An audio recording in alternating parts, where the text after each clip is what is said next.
Hello friends, and welcome to tonight's edition of Bedtime Story for Grown-Ups. Tonight we have another story by Edith Nesbit.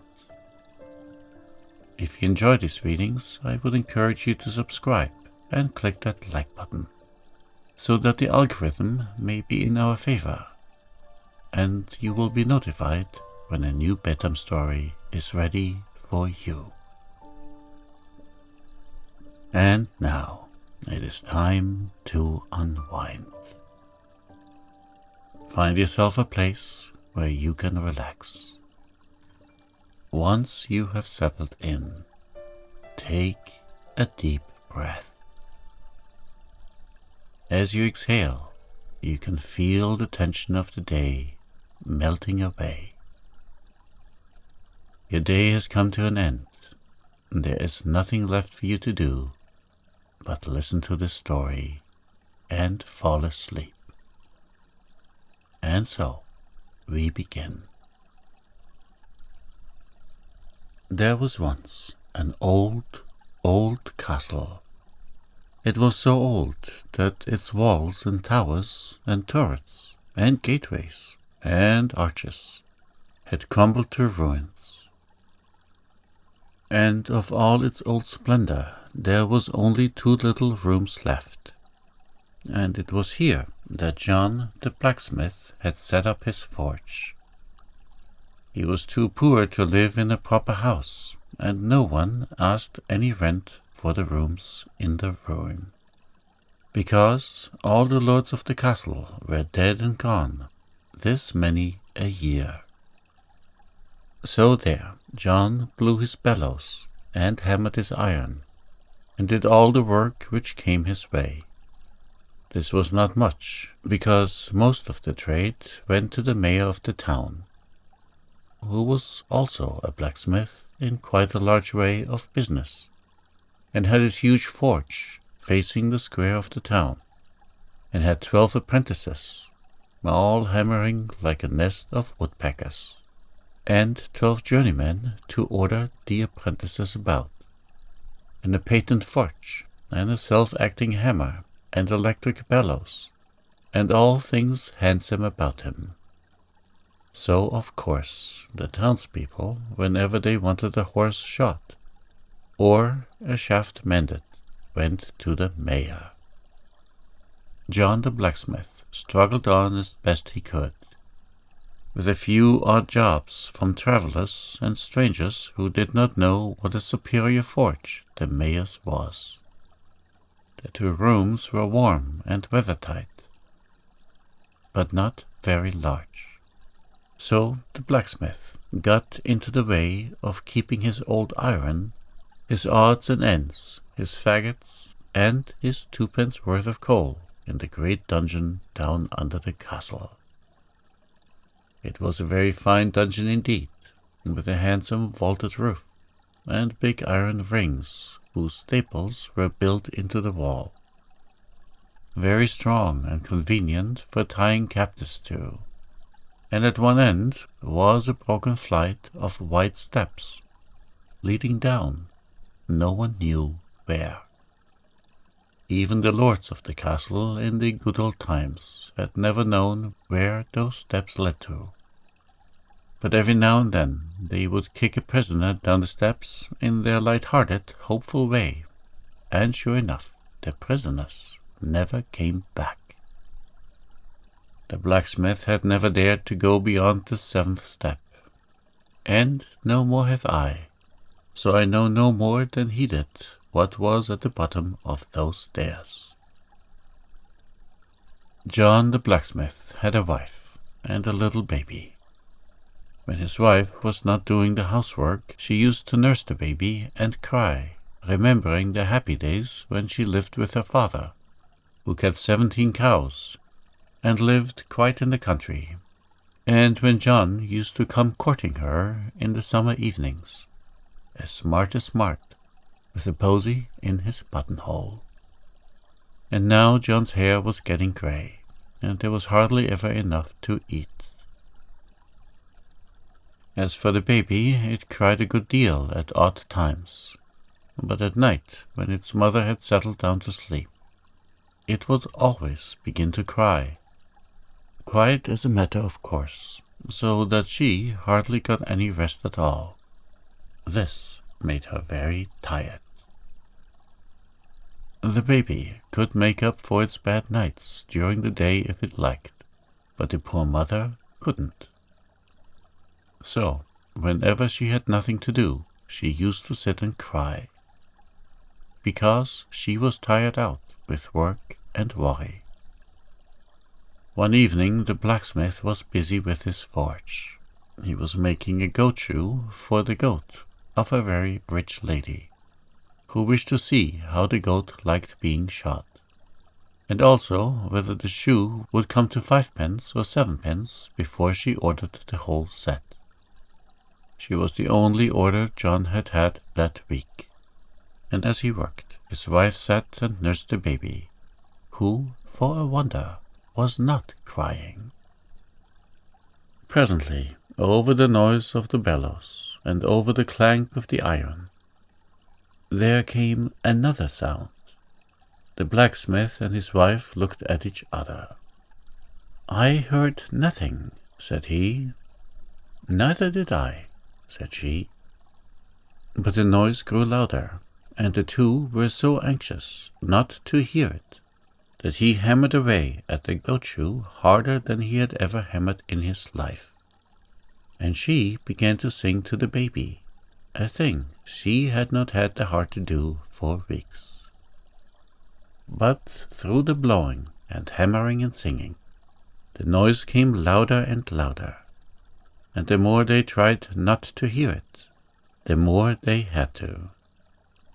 It was like the noise of some great creature purring, purring, purring.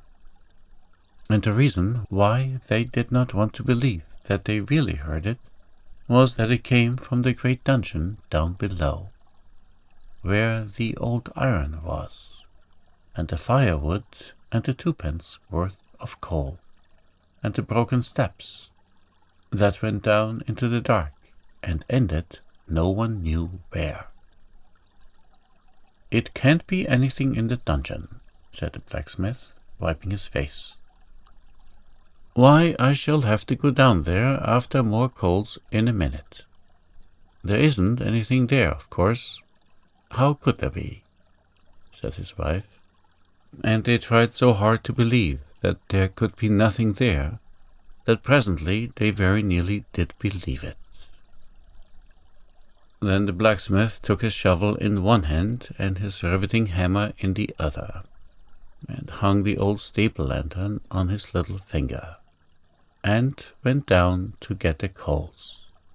"I am not taking the hammer, because I think there is something there," said he, "but it is handy for breaking the large lumps of coal." "I quite understand," said his wife, who had brought the coal home in her apron that very afternoon, and knew that it was all coal dust. So he went down the winding stairs to the dungeon and stood at the bottom of the steps, holding the lantern above his head, just to see that the dungeon really was empty as usual. Half of it was empty as usual, except for the odd iron and odds and ends, and the firewood and the coals. But the other side was not empty. It was quite full, and what it was full of was dragon. "It must have come up those nasty broken steps from goodness knows where," said the blacksmith to himself, trembling all over as he tried to creep back up the winding stairs. But the dragon was too quick for him. It put out a great claw and caught him by the leg, and as it moved it rattled like a great bunch of keys, or like a sheet iron they make thunder out of in pantomimes. "No, you don't," said the dragon in a spluttering voice, like a damp squib. "Dearie, dearie me, said poor John, trembling more than ever in the claw of the dragon. "Here's a nice end for a respectable blacksmith." The dragon seemed very much struck by this remark. "Do you mind saying that again?" said he, quite politely. So John said again, very distinctly, "Here is a nice end for a respectable blacksmith." "I didn't know," said the dragon. "Fancy now, you're the very man I wanted." "So I understood you to say before," said John, his teeth chattering. "Oh, I don't mean what you mean," said the dragon, "but I should like you to do a job for me. One of my wings has got some of the rivets out of it, just above the joint. Could you put that to rights?" "I might, sir," said John politely, for you must always be polite to a possible customer, even if he be a dragon. A master craftsman, you are a master, of course, can see in a minute what's wrong, the dragon went on. "Just come around here and feel my plates, will you?" John timidly went around when the dragon took his claw away. And sure enough, the dragon's wing was hanging loose, and several of the plates near the joint certainly wanted riveting. The dragon seemed to be made almost entirely of iron armor. A sort of tawny, red rust color it was, from damp, no doubt, and under it he seemed to be covered with something furry. All the blacksmith welled up in John's heart, and he felt more at ease. "You could certainly do with a rivet or two, sir," said he. "In fact, you want a good many." "Well, get to work then," said the dragon. "You mend my wing, and then I'll go out and eat up all the town. And if you make a really smart job of it, I'll eat you last. There." "I don't want to be eaten last, sir," said John. "Well then, I'll eat you first," said the dragon. "I don't want that, sir, either," said John. "Go on with you, you silly man," said the dragon. "You don't know your own silly mind. Come, set to work."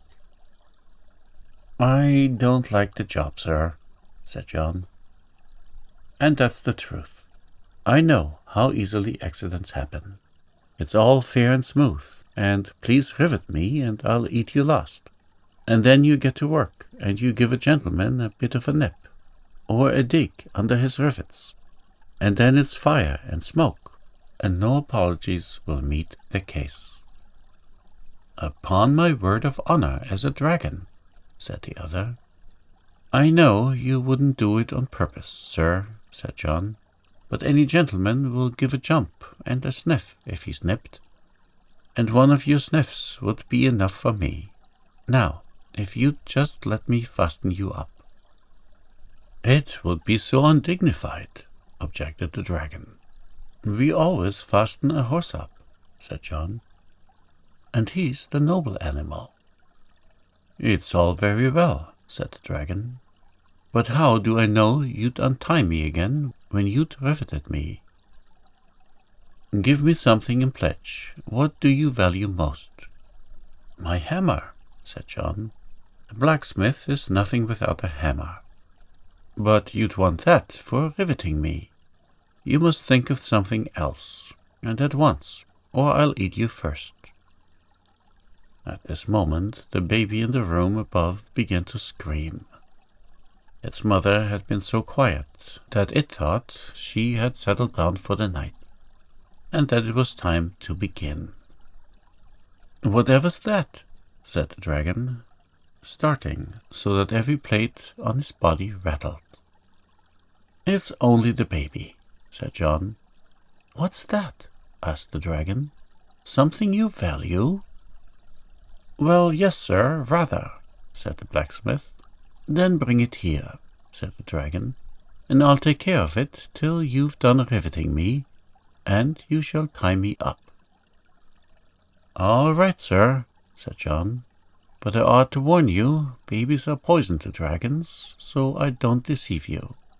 It's all right to touch, but don't you get putting it into your mouth. It shouldn't like to see any harm come to a nice-looking gentleman like you." The dragon purred at this compliment and said, "All right, I'll be careful. Now, go and fetch the thing, whatever it is." So John ran up the steps as quickly as he could, for he knew that if the dragon got impatient before it was fastened, it could heave up the roof of the dungeon with one heave of its back, and kill them all in the ruins. His wife was asleep in spite of the baby's cries, and John picked up the baby and took it down and put it between the dragon's front paws. "You just purr to it, sir," he said, "and it'll be as good as gold." So the dragon purred, and his purring pleased the baby so much that it stopped crying. Then John rummaged among the heap of old iron and found there some heavy chains and a great collar that had been made in the days when men sang over their work and put their hearts into it, so that the things they made were strong enough to bear the weight of 1,000 years, let alone a dragon. John fastened the dragon up with the collar and the chains, and when he had padlocked them all on safely, he set to work to find out how many rivets would be needed. 6, 8, 10, 20, 40, said he. "I haven't half enough rivets in the shop. If you excuse me, sir, I'll step around to another forge and get a few dozen. I won't be a minute." And off he went, leaving the baby between the dragon's 4 paws, laughing and crowing with pleasure at every large purr of it. John ran as hard as he could into the town and found the mayor and corporation. "There's a dragon in my dungeon," he said. "I've chained him up. Now come and help to get my baby away." And he told them all about it. But they all happened to have engagements for that evening, so they praised John's cleverness and said that they were quite content to leave the matter in his hands. "But what about my baby?" said John. "Oh, well," said the mayor, "if anything should happen, you will always be able to remember that your baby perished in a good cause." So John went home again and told his wife some of the tale. "You've given the baby to the dragon," she cried. "Oh, you unnatural parent." "Hush," said John, and he told her some more. "Now," he said, "I'm going down. After I've been down, you can go, and if you keep your head, the boy will be all right." So down went the blacksmith, and there was the dragon purring away with all his might to keep the baby quiet. "Hurry up, can you?" he said. "I can't keep up this noise all night." "I'm very sorry, sir," said the blacksmith, "but all the shops are shut. The job must wait till the morning. And don't forget, you've promised to take care of that baby. You'll find it a little wearing, I'm afraid. Good night, sir." The dragon had purred till he was quite out of breath, so now he stopped. And as soon as everything was quiet, the baby thought everyone must have settled in for the night, and that it was time to begin to scream. So it began. "Oh dear," said the dragon, "this is awful." He patted the baby with his claw, but it screamed more than ever. "And I am so tired too," said the dragon. "I did so hope I should have a good night." The baby went on screaming. "There'll be no peace for me after this." said the dragon. "It's enough to ruin one's nerves. Hush then, diddums then." And he tried to quiet the baby as if it had been a young dragon. But when he began to sing "Hush-a-bye, Dragon," the baby screamed more and more and more. "I can't keep it quiet," said the dragon. And then suddenly he saw a woman sitting on the steps. "Here, I say," said he, "do you know anything about babies?" "I do, a little," said the mother. "Then I wish you'd take this one and let me get some sleep," said the dragon, yawning. "You can bring it back in the morning before the blacksmith comes." So the mother picked up the baby and took it upstairs and told her husband, and they went to bed happy. For they had caught the dragon and saved the baby. And next day John went down and explained carefully to the dragon exactly how matters stood. And he got an iron gate with a grating to it and set it up at the front of the steps, and the dragon mewed furiously for days and days. But when he found it was no good, he was quiet. So now John went to the mayor and said, "I've got the dragon and I've saved the town."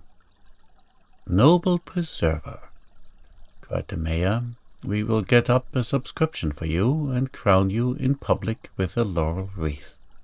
So the mayor put his name down for £5, and the corporation each gave 3.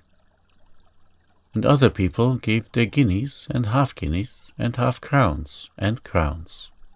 And while the subscription was being made, the mayor ordered 3 poems at his own expense from the town poet to celebrate the occasion. The poems were very much more admired, especially by the mayor and corporation.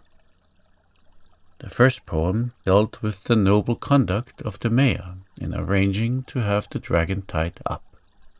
The second described the splendid assistance rendered by the corporation, and the third expressed the pride and joy of the poet in being permitted to sing such deeds, beside which the actions of St. George must appear quite commonplace to all with a feeling heart or a well-balanced brain. When the subscription was finished, there was £1,000, and a committee was formed to settle what should be done with it. A third of it went to pay for a banquet to the mayor and corporation. Another third was spent in buying a gold collar with a dragon on it for the mayor, and gold medals with dragons on them for the corporation. And what was left went in committee expenses. So there was nothing for the blacksmith except the laurel wreath, and the knowledge that it really was he who had saved the town. But after this, things went a little better with the blacksmith. To begin with, the baby did not cry so much as it had before. Then the rich lady who owned the goat was so touched by John's noble action that she ordered a complete set of shoes at 2 shillings 4 pence, and even made it up to 2 shillings 6 pence in grateful recognition of his public-spirited conduct. Then tourists used to come in breaks from quite a long way off, and pay 2 pence each to go down the steps and peep through the iron grating at the rusty dragon in the dungeon. And it was 3 pence extra for each party if the blacksmith let off coloured fire to see it by, which, as the fire was extremely short, was 2 pence halfpenny clear profit every time. And the blacksmith's wife used to provide teas at 9 pence a head, and altogether things grew brighter week by week. The baby, named John after his father and called Johnny for short, began presently to grow up. He was great friends with Tina, the daughter of the whitesmith, who lived nearly opposite. She was a dear little girl with yellow pigtails and blue eyes. and she was tired of hearing the story of how Johnny, when he was a baby, had been minded by a real dragon. The two children used to go together to peep through the iron grating at the dragon, and sometimes they would hear him mew piteously, and they would light a halfpenny's worth of colored fire to look at him by, and they grew older and wiser. At last, one day, the mayor and corporation, hunting the hare in their golden gowns, came screaming back to the town gates with the news that a lame, humpy giant, as big as a tin church, was coming over the marshes toward the town. "We're lost," said the mayor. "I'd give £1,000 to anyone who could keep that giant out of the town. I know what he eats by his teeth." No one seemed to know what to do, but Johnny and Tina were listening, and they looked at each other, and ran off as fast as their boots would carry them. They ran through the forge, went down the dungeon steps, and knocked at the iron door. "Who's there?" said the dragon. "It's only us," said the children. And the dragon was so dull from having been alone for 10 years that he said, "Come in, dears. You won't hurt us or breathe fire at us or anything?" asked Tina. And the dragon said, "Not for worlds." So they went in and talked to him, and told him what the weather was like outside, and what there was in the papers. And at last Johnny said, "There's a lame giant in the town. He wants you." "Does he?" said the dragon, showing his teeth. "If only I were out of this. If we let you loose, you might manage to run away before he could catch you." "Yes, I might," answered the dragon. "But then again, I mightn't." "Why, you'd never fight him?" said Tina. "No," said the dragon. "I'm all for peace, I am. You let me out, and you'll see." So the children loosed the dragon from the chains and the collar, and he broke down one end of the dungeon and went out, only pausing at the forge door to get the blacksmith to rivet his wing. He met the lame giant at the gate of the town, and the giant banged on the dragon with his club, as if he were banging an iron foundry, and the dragon behaved like a smelting works, all fire and smoke. It was a fearful sight, and people watched it from a distance, falling off their legs with the shock of every bang, but always getting up to look again. At last the dragon won, and the giant sneaked away across the marshes, and the dragon, who was very tired, went home to sleep, announcing his intention of eating the town in the morning. He went back into his old dungeon because he was a stranger in the town, and he did not know of any other respectable lodging. Then Tina and Johnny went to the mayor and corporation and said, "The giant is settled. Please give us the £1,000 reward." But the mayor said, "No, no, my boy. It is not you who have settled the giant. It is the dragon. I suppose you have chained him up again. When he comes to claim the reward, he shall have it." "He isn't chained up yet," said Johnny. "Shall I send him to claim the reward?"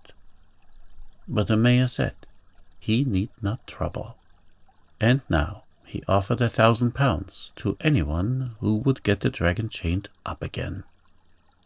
"I don't trust you," said Johnny. "Look how you treated my father when he chained up the dragon." But the people who were listening at the door interrupted and said that if Johnny could fasten up the dragon again, they would turn out the mayor and let Johnny be mayor in his place. For they had been dissatisfied with the mayor for some time, and thought they would like a change. So Johnny said, Done. And off he went, hand in hand with Tina, and they called on all their little friends and said, "Will you help us save the town?" And all the children said, "Yes, of course we will. What fun!" "Well then," said Tina, "you must all bring your basins of bread and milk to the forge tomorrow at breakfast time." "And if ever I am mayor," said Johnny, "I will give a banquet, and you shall be invited. It will have nothing but sweet things from beginning to end." All the children promised, and next morning Tina and Johnny rolled their big washing tub down the winding stairs. "What's that noise?" asked the dragon. "It's only a big giant breathing," said Tina. "He's gone by now." Then, when all the town children brought their bread and milk, Tina emptied it into the wash tub, and when the tub was full, Tina knocked at the iron door with the grating in it and said, "May we come in?" "Oh, yes," said the dragon. "It's very dull here." So they went in, and with the help of 9 other children, they lifted the washing tub in and set it down by the dragon. Then all the other children went away, and Tina and Johnny sat down and cried. "What's this?" asked the dragon. "And what's the matter?" "This is bread and milk," said Johnny. "It's our breakfast, all of it." "Well," said the dragon, "I don't see what you want with breakfast. I'm going to eat everyone in town as soon as I've rested a little." "Dear Mr. Dragon," said Tina, "I wish you wouldn't eat us. How would you like to be eaten yourself?" "Not at all," the dragon confessed, "but nobody will eat me." "I don't know," said Johnny. "There's a giant." "I know. I fought him and licked him." "Yes, but there's another come now. The one you fought was only this one's little boy. This one is half as big again." "He's 7 times as big," said Tina. "No, 9 times, said Johnny. "He's bigger than the steeple." "Oh dear," said the dragon. "I never expected this." "And the mayor has told him where you are," Tina went on, "and he's coming to eat you as soon as he's sharpened his big knife. The mayor told him you were a wild dragon, but he didn't mind. He said he only ate wild dragons, with bread sauce." "That's tiresome," said the dragon. "And I suppose this sloppy stuff in the tub is the bread sauce?" Children said it was. "Of course," they added. "Bread sauce is only served with wild dragons. Tame ones are served with applesauce and onion stuffing. What a pity you're not a tame one. He'd never look at you then," they said. "Goodbye, poor dragon, we shall never see you again. And now you'll know what it's like to be eaten." And they began to cry again. "Well, but look here," said the dragon. "Couldn't you pretend I was a tame dragon? Tell the giant that I'm just a poor little timid dragon that you kept for a pet." "He'd never believe it," said Johnny. "If you were our tame dragon, we should keep you tied up, you know. We shouldn't like to risk losing such a dear, pretty pet." Then the dragon begged them to fasten him up at once, and they did so, with the collar and chains that were made years ago, in the days when men sang over their work and made it strong enough to bear any strain. And then they went away and told the people what they had done, and Johnny was made mayor and had a glorious feast exactly as he had said he would, with nothing in it but sweet things. It began with Turkish delight and halfpenny buns, and went on with oranges, toffee, coconut ice, peppermints, jam puffs, raspberry noyau, ice cream and meringues, and ended with bullseyes and gingerbread and acid drops. This was all very well for Johnny and Tina, but you will perhaps feel sorry for the poor, deceived, deluded dragon, chained up in the dull dungeon, with nothing to do but to think over the shocking untruths that Johnny had told him. When he thought how he had been tricked, the poor captive dragon began to weep, and the large tears fell down over his rusty plates, and presently he began to feel faint, as people sometimes do when they have been crying, especially if they have not had anything to eat for 10 years or so. And then the poor creature dried his eyes and looked about him, and there he saw the tub of bread and milk. So he thought, if giants liked this damp white stuff, perhaps I should like it too. And he tasted a little, and liked it so much that he ate it all up. And the next time the tourists came, and Johnny led off the colored fire, the dragon said shyly, "Excuse my troubling you, but could you bring me a little more bread and milk?" So Johnny arranged that people should go around with carts every day to collect the children's bread and milk for the dragon. The children were fed at the town's expense, on whatever they liked. And they ate nothing but cake and buns and sweet things. And they said the poor dragon was very welcome to their bread and milk. Now, when Johnny had been mayor 10 years or so, he married Tina, and on their wedding morning they went to see the dragon. He had grown quite tame, and his rusty plates had fallen off in places, and underneath he was soft and furry to stroke. So now they stroked him.